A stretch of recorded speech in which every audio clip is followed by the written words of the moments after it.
On February 12, 1961, a reconnaissance aircraft designated Glacier Flight 7 lifted off from Elmendorf Air Force Base in Anchorage. The weather was clear, the crew had logged hundreds of hours, and the Lockheed airframe had been serviced the previous afternoon at 2:15 a.m. Radio contact ended mid-sentence. No distress call, no signal of mechanical failure. The last radar trace showed the plane turning toward Wrangell's glacial valleys before vanishing from the screen. Search teams combed the ice for months, recovering only a bent panel and an oil-stained glove. Families were told the terrain was unreachable, the remains unrecoverable. Empty coffins were lowered into the ground. For more than 60 years. The file marked presumed gathered dust in a metal cabinet. Then, in the summer of 2024, melting ice revealed a fuselage almost intact, its cockpit sealed around 3 frozen men. In the wreckage lay a sealed canister of undeveloped film. Before we begin, tell us where you're watching from today and don't forget to subscribe. The flight was logged as routine. On February 12, 1961, a Lockheed reconnaissance aircraft was rolled from its hangar at Elmendorf Air Force Base, Alaska, and pushed into the freezing dark. Mechanics noted the engines as within tolerance. Fuel tanks had been topped at 11 p.m. At 12:47 a.m., the crew signed the manifest. Lieutenant Daniel Cross, age 29, pilot. First Lieutenant Harold Boone, age 27, co-pilot. Specialist Mark Geller, age 25, photographic technician, 3 men, each with service records clean, logged hours sufficient to earn quiet confidence. The tower recorded wheels up at 1:03 a.m., heading east toward the Wrangell Mountains.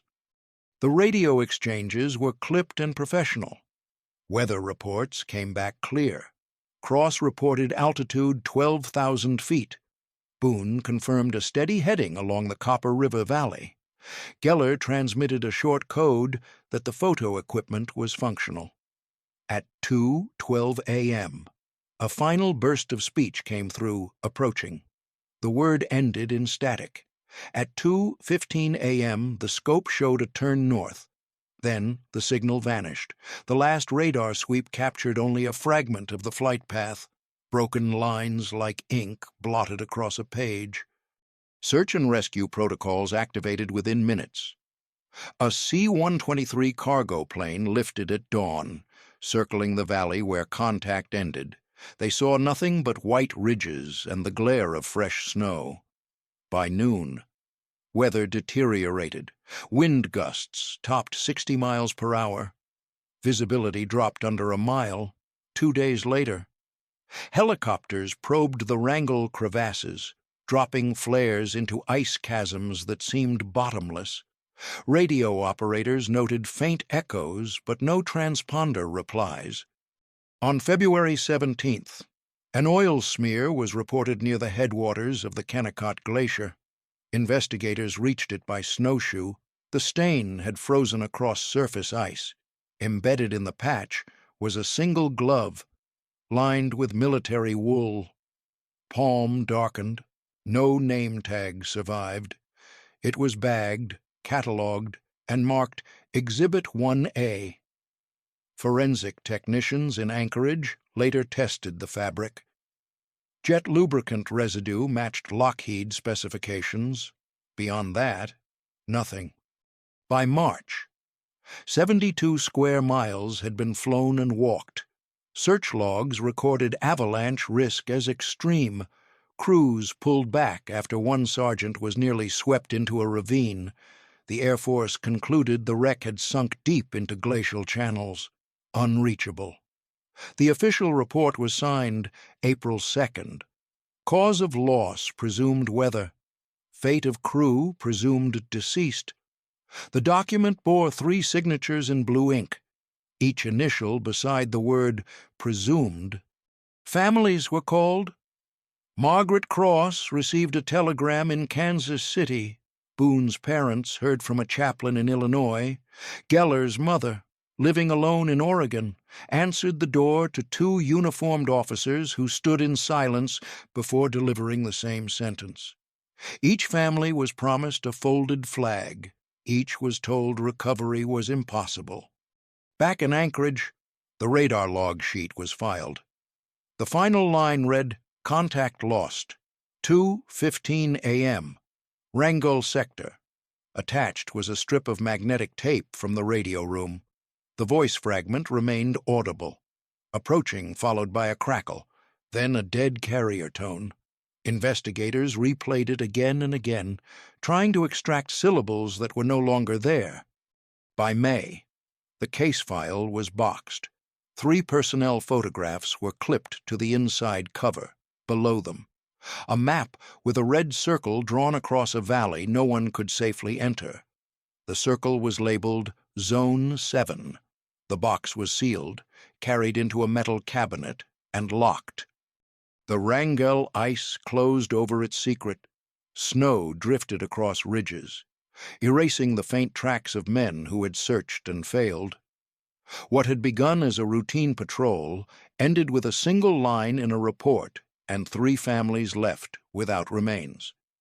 The last words of the file carried no explanation, only coordinates. They pointed to a place already buried in white silence. The Air Force extended the official search for another season, but no officer expected results. From May 1961 through late summer 1963, 3 separate missions probed the Wrangell ice. C-130s dragged magnetometers across valleys, registering faint metallic spikes that dissolved under repeat passes. Ground teams attempted to dig, striking blue ice layers harder than steel. Dynamite was considered, but abandoned. The risk of burying evidence deeper outweighed the chance of exposure. Reports described the tone of these missions as procedural rather than hopeful. Commanders spoke of closure for the families while privately acknowledging that every day of fuel, food, and manpower drained budgets without producing leads. A memo dated August 11, 1962, marked the effort non-productive. Forensic technicians in Anchorage cataloged the scant debris. Exhibit 1A, the oil-stained glove, was placed in a polyethylene sleeve and locked in a climate cabinet. Exhibit 2B, a warped panel fragment found at the glacier's edge, was logged as possible fuselage skin. The fragment carried rivet lines but no serial numbers. Its alloy composition matched Lockheed specifications. The glove carried faint traces of perspiration salts. Analysts could not determine ownership. Families pressed for more. Margaret Cross wrote letters to senators, urging continued funding. Boone's parents visited Elmendorf, demanding to see the crash maps. They were shown broad charts with wide circles and no detail. Geller's mother received no further visits, only annual notices stating the case remained open, then closed, then open again. The local press in Anchorage printed 2 short columns: Reconnaissance Flight Presumed Lost. Air Force, Scales Back Search. Both ended with the line, "No remains recovered." After 1963, coverage stopped. Within the files, one sheet stands out. Search Map 7 was stamped excluded. Its red circle covered a narrower valley than the official charts. Beside it, a penciled note, "Photo Cargo, Classified." No further explanation was attached. The page was filed separately, as if someone had meant to remove it but forgot. By winter 1963, the last helicopter crews reported ice thicknesses exceeding 100 feet. The glacier had shifted, burying possible wreckage under layers that could not be penetrated by existing tools. Commanders ordered withdrawal. On December 4th, a final message was sent to Washington: all search operations suspended, assets redirected. The cabinet at Elmendorf closed on Glacier Flight 7. Families were told no more expeditions would follow. Records froze alongside the wreck itself. The glove, the warped panel, and the incomplete radio strip were all that remained of 3 men and their aircraft. Snow buried the valley deeper each year. Silence replaced the hum of engines.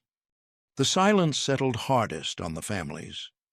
In Kansas City, Margaret Cross kept her brother's letters in a wooden box beneath her bed.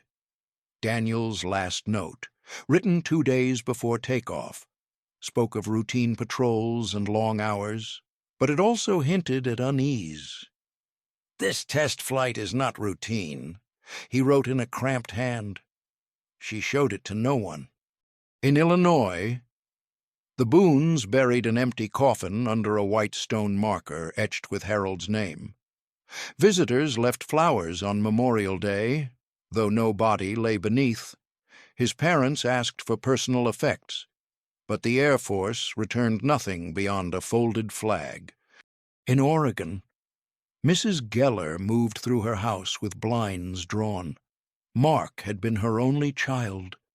She clutched his graduation photograph each night, staring at the uniform that had promised honor but delivered silence. Neighbors said she aged 10 years in 12 months. Officials explained the loss with bureaucratic precision. Death certificates carried the phrase "presumed deceased." The word was stamped in red, its finality cold.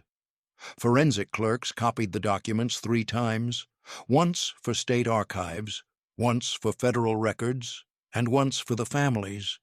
Each copy bore the same inked seal, the same lack of remains. At Elmendorf, the files stayed buried in a gray cabinet when officers rotated out. They left the box untouched, inside, clipped to the cover, were the 3 personnel photographs: Cross, Boone, Geller faces staring into the lens with confidence frozen in time. Occasionally, the families asked for updates. Margaret wrote again in 1965, 1967, 1969. Each reply was a form letter. "We regret no further developments. Harold Boone's father traveled once more to the base in 1970, but the records officer showed him the same wide-area map with no new marks. He left with nothing but another copy of the loss report." What none of them knew was that Daniel's letter had been copied into an internal memorandum. A colonel underlined the phrase "not routine" in blue pencil. The memo vanished into a separate folder marked Classified Correspondence. Its presence would not be known until decades later. By the mid-1970s, grief had hardened into ritual. Margaret folded the flag each Memorial Day. The Boones attended church services where Harold's name was read among the dead. Mrs. Geller sat by her window, silent. Their mourning lacked bodies, but the absence itself became its own presence, heavier than stone. The files remained sealed. The glacier thickened. 3 men were remembered only through photographs, a folded flag, and a single line stamped on every page: "presumed." By the late 1970s, rumors began to ripple beyond the families. Former airmen who had rotated through Elmendorf mentioned odd patrols over sectors never printed on public maps. They recalled being briefed to avoid unnecessary transmissions when flying near Wrangell valleys. One technician, retired in 1978, told a local reporter that he had once processed negatives showing structures carved into a mountainside. But the prints were collected within hours, and the technician was ordered never to speak of them again. Whispers moved through Anchorage bars where veterans gathered. They spoke of a base without a number, a facility supposedly buried under ice, known only by a code. Some called it folklore. Others swore it was real. No official document confirmed its existence, but silence from command only deepened suspicion. In Washington, a congressional subcommittee released a heavily redacted report on Cold War reconnaissance projects. The public saw 30 pages of black ink and 5 pages of vague budgeting language. One line remained legible: Ice Recon Facility. Fiscal year 1961. There was no further explanation. Forensic traces of the rumors lingered in paper. A fax preserved in a retired officer's file cabinet displayed 12 pages reduced to solid black blocks. Across the top, faint print lines carried the classification Top Secret Arctic Operations. The fax was dated May 1962, 1 year after Glacier Flight 7 vanished. Margaret Cross, still writing letters, noticed the timing. She clipped a newspaper clipping about the subcommittee report and mailed it to other families. Her note read, "What did they see over Wrangell Boone's parents never answered." Mrs. Geller returned a card with 3 words, "We will never know." The rumors continued in low voices, growing stranger. One story told of a sergeant who walked off base muttering about Door 17, insisting it was never marked on maps. He disappeared from Anchorage the next week, discharged without ceremony. No record of his service remained in the public roster. The official silence gave the rumors weight. Without wreckage, without bodies, imagination filled the gaps. The files in Elmendorf's cabinet remained untouched, the glove and panel fragments sealed in plastic. The separate memo with Daniel's underlined phrase, "not routine," sat in another drawer. Neither box was ever opened for families, reporters, or historians. In the absence of answers, Anchorage lived with whispers. One faded fax page bore 12 blocks of black ink and a single legible word at the bottom, Wrangell. By the 1990s, the glacier itself began to shift. Temperatures rose across Alaska, thinning snowpacks and loosening ice floes that had remained locked for centuries. Climbers on the Wrangell Range reported strange sights: twisted rivet lines protruding from blue ice, shards of dull aluminum jutting out like bones. None could be traced with certainty to Glacier Flight 7, yet each sighting revived questions long buried. In 1996, a satellite pass from the Landsat program captured a dark anomaly across a valley marked Zone 7. Analysts noted a geometric shape, too linear to be natural, yet no follow-up appeared in public records. One NOAA scientist saved the image, labeling it Wrangell Anomaly.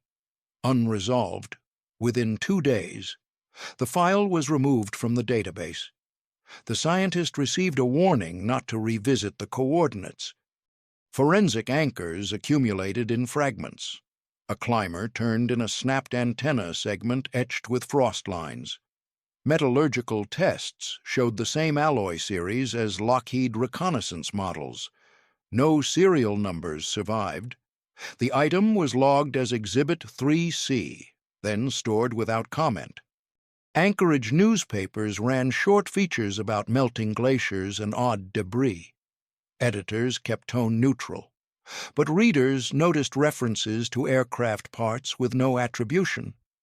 Letters to the editor speculated about long-lost flights, some naming Glacier Flight 7 directly. Official responses remained unchanged, presumed lost, unrecoverable. In 1998, a helicopter survey spotted what looked like the curved frame of an airframe buried in ice. The footage was logged, then classified. 2 months later, a memo instructed survey pilots to avoid releasing footage from Wrangell sectors without prior clearance.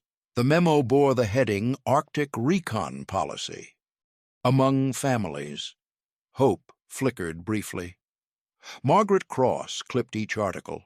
Filling a box with fragments of speculation, she marked dates, coordinates, and anomalous sightings. Boone's parents had already passed. Mrs. Geller lived in a care facility, too frail to respond. Margaret wrote again to Washington, attaching the Landsat print. She never received a reply. The mountain continued to hold its silence. Each summer melt revealed scraps. Each winter sealed them again. An email within no way, flagged urgent, mentioned the anomaly image. Hours later, the entire thread disappeared from servers. Only a cached line survived in an engineer's notes, Wrangell image flagged for removal. The glacier shifted, concealing more than ice. The summer of 2024 brought the first undeniable breakthrough.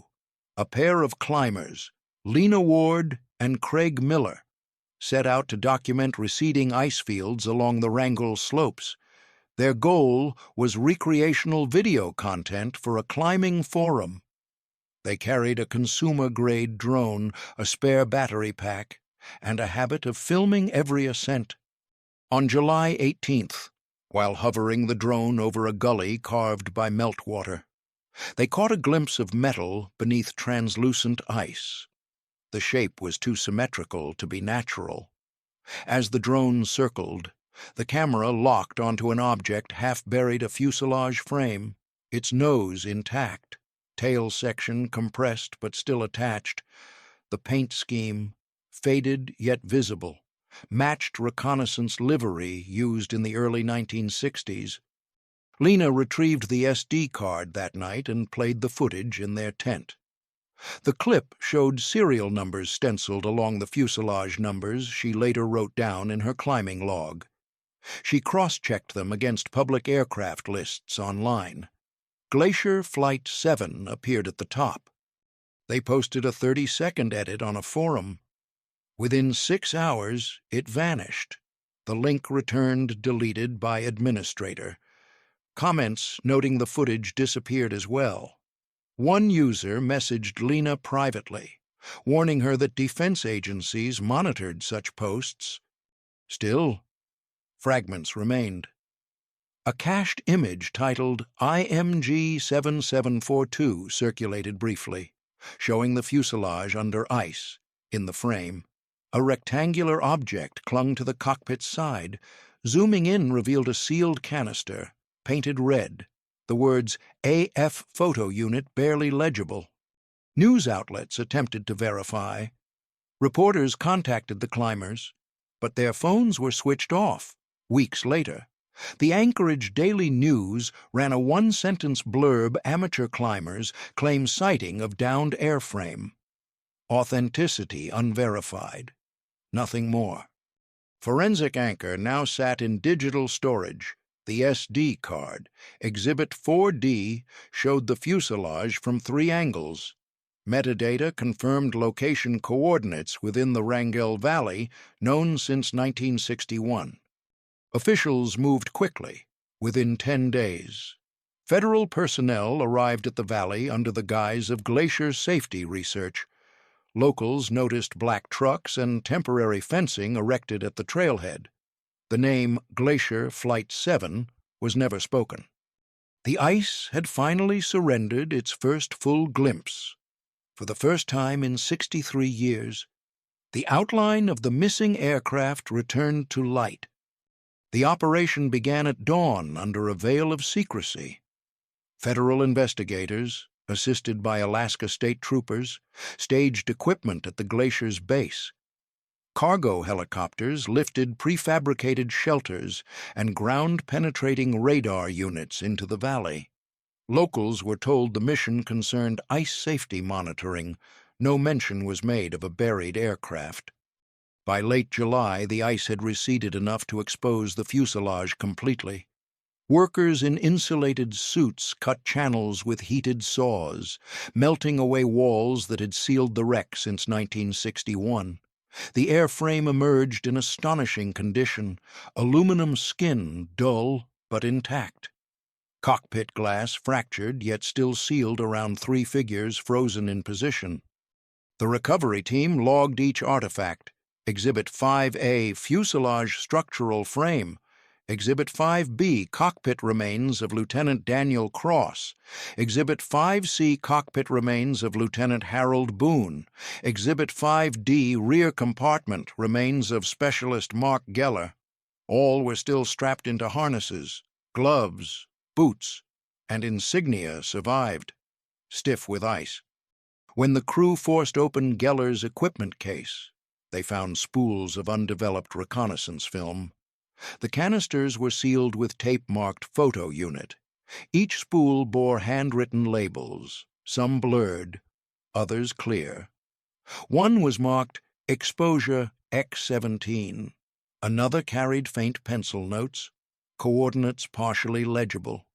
Inside Cross's lap, wedged against the seat, lay a small notebook. Pages had fused with frost, but fragments remained legible. One scrawled line read, "Not accident. Forced down." Forensic specialists packed each item in insulated crates. The notebook was placed in a nitrogen chamber to prevent further decay. The film canisters were wrapped and flown to a lab in Anchorage. The bodies were lifted whole, encased in ice blocks, tagged, and transported for autopsy. Helicopters ferried the cargo south under cloud cover. Witnesses in nearby towns saw rotors circling but were told nothing. Reporters were turned away at the roadblock. By early August, the crash site was sealed again. Officials declared the valley unstable and posted warnings against entry. Only faint cuts in the ice marked where the fuselage had been extracted. The glacier had released its secret. In less than 2 weeks, 63 years of silence had been broken. But what investigators carried out the notebook, the canisters, the 3 frozen men raised questions colder than the ice itself. The bodies arrived in Anchorage under heavy escort. Each was encased in translucent ice, lifted into stainless trays within a secured morgue. Autopsy protocols began immediately. Dr. Evelyn Rios, chief forensic pathologist, recorded initial observations. All 3 men showed expected trauma consistent with a forced landing, fractured ribs, cranial injuries, frost damage, yet anomalies emerged. Lieutenant Daniel Cross bore ligature marks around his wrists. The abrasions were narrow, consistent with cord restraint rather than impact. Boone's ankles showed similar markings. Specialist Mark Geller's jawbone was fractured in a pattern inconsistent with crash force, suggesting a blow delivered prior to death. Rios photographed each anomaly. Exhibit 6A Cross, wrist ligatures. Exhibit 6B Boone, ankle abrasions. Exhibit 6C Geller, mandibular fracture.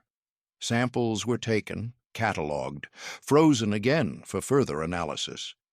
The cockpit harnesses raised further questions. Straps had been deliberately rethreaded, buckles cinched tighter than standard procedure. Investigators debated whether the crew had been bound into their own seats. A maintenance log from 1961 pulled from archives described correct strap threading. The recovered evidence deviated sharply. The notebook yielded additional fragments once thawed in a controlled chamber. Graphite bled through warped pages, but a line repeated 3 times was clear. Not accident. Another entry, half legible, appeared to say. Cargo compromised. The film canisters were rushed to a preservation lab. Initial inspection revealed emulsion intact. Specialists noted exposure numbers in sequence. One spool carried a penciled annotation, Wrangell X-17. Forensic teams also examined the warped antenna segment retrieved years earlier. Metallurgical comparison confirmed it originated from the same fuselage. The chain of evidence now extended from scattered finds in the 1990s to the intact wreck in 2024. News of the discovery remained classified. Publicly, no announcement was made. Families received no notification. Margaret Cross continued her quiet routines. Unaware her brother's body now lay in a morgue under armed guard. In Washington, internal memoranda circulated. One read, "Findings inconsistent with accident hypothesis. Recommend containment. Another noted, "Do not release autopsy imagery." Dr. Rios filed her report with a final line underscored twice. Evidence suggests restraint. The bodies that had lain frozen for 6 decades no longer spoke through voices. They spoke through marks, bindings, and a notebook page that insisted the crash was not what it seemed. The photo lab worked in silence, curtains drawn tight against the midsummer sun. Technicians used chemical baths to stabilize the emulsion, frame by frame, pulling images out of darkness. At first, the photographs showed routine reconnaissance valleys, ridges, ice patterns measured for movement, but as spools advanced, frames grew stranger.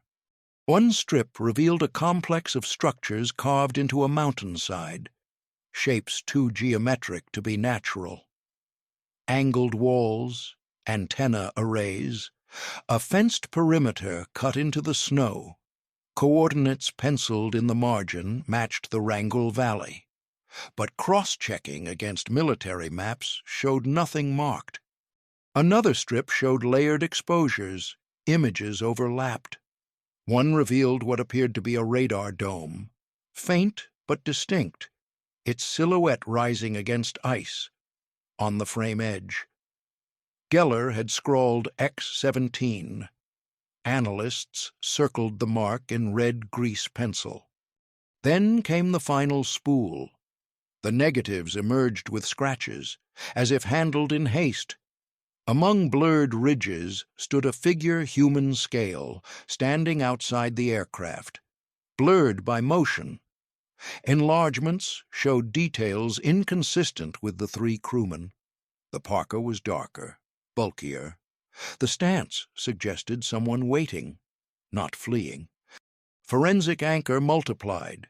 Exhibit 7A developed photograph of mountainside structures. Exhibit 7B multi-exposure frame with radar dome. Exhibit 7C blurred figure beside fuselage.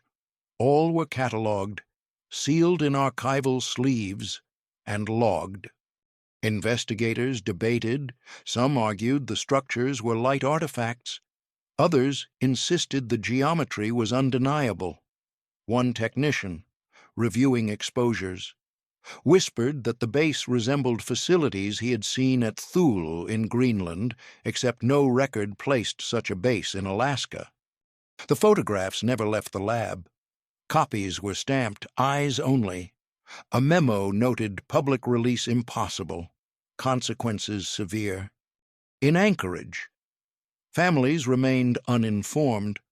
Margaret Cross wrote again to Washington, unaware that in a darkened room her brother's last film was being examined for proof of a site that officially did not exist.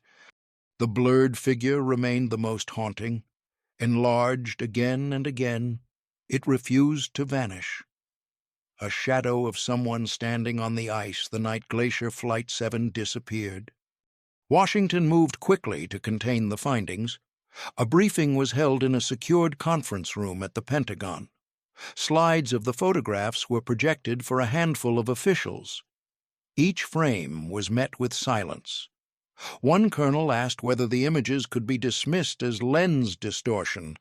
A civilian advisor shook his head. Too consistent, he said. The official stance was drafted within hours. No comment, no confirmation, no release. Public statements would continue to describe Glacier Flight 7 as presumed lost. Any mention of recovery was to be labeled rumor. In Anchorage, the lab technicians were instructed to halt further duplication. Only one set of prints was authorized. The rest were incinerated. Autopsy reports were sealed under new classification codes. Dr. Evelyn Rios, who had signed her conclusion about restraint marks, received a visit from 2 federal agents. They advised her that the language of her report must be adjusted for clarity. She refused. Days later, she was reassigned. Forensic evidence itself was quarantined. Exhibits 7A, 7B, and 7C were boxed in lead-lined containers and flown under guard to Washington. The chain of custody log noted their transfer at 4 p.m., August 22, 2024.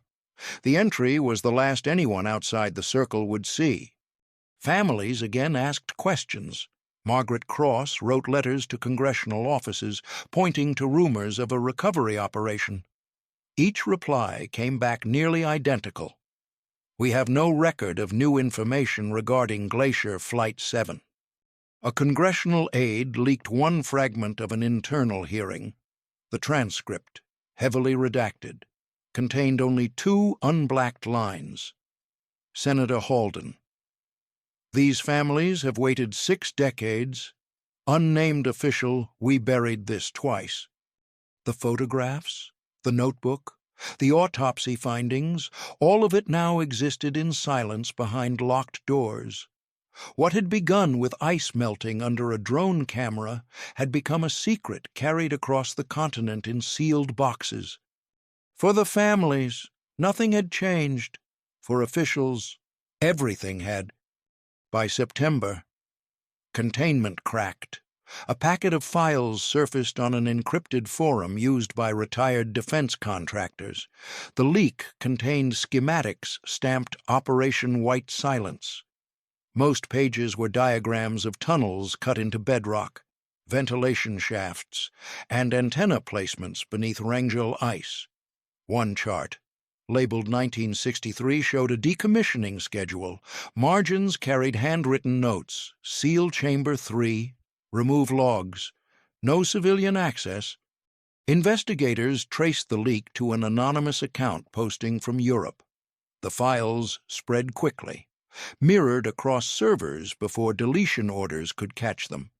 Analysts confirmed the paper stock and typewriter fonts matched Cold War-era government documents. Forensic specialists compared hole-punch spacing, even the wear on staples, confirming authenticity.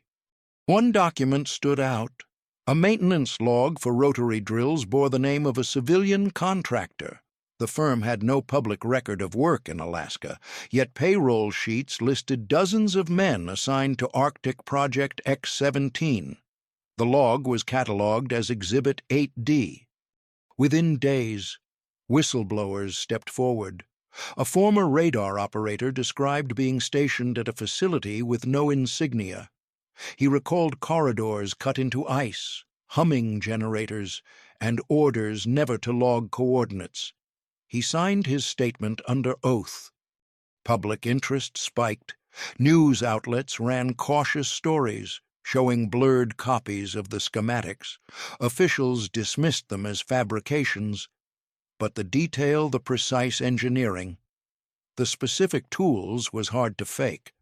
Families of Glacier Flight 7 saw the reports. Margaret Cross clipped each article, sending them to surviving relatives of Boone and Geller. Her note read simply, "They knew." The leak included one final image, a crude map ending at a line marked "Sealed 1963."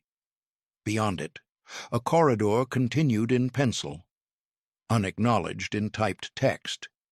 At its end was a single phrase, "Door 17." The conspiracy that had once been whispers now carried paper weight. October brought a ceremony in Anchorage. 3 flag-draped coffins stood side by side in a hangar. The remains of Glacier Flight 7, finally presented to families after 63 years. Margaret Cross walked slowly to the front, touching the wood of her brother's casket. Photographers captured the moment, but officials kept statements brief: service, sacrifice, closure. No mention was made of ligature marks, blurred photographs, or sealed corridors under Wrangell ice. The coffins were lowered into the ground at Joint Base Elmendorf-Richardson. Rifle salutes cracked the air. Families folded flags against their chests, tears mixing with the cold autumn rain. The markers bore names, ranks, and dates of presumed death. None told the truth of what had been found.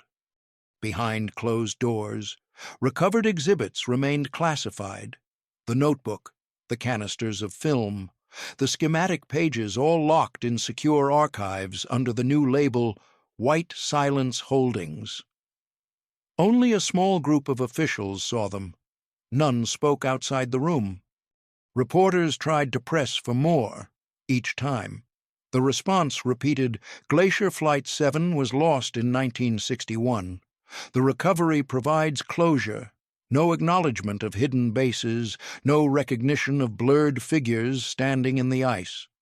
At the cemetery, Margaret left one of the printed photographs at Daniel's headstone.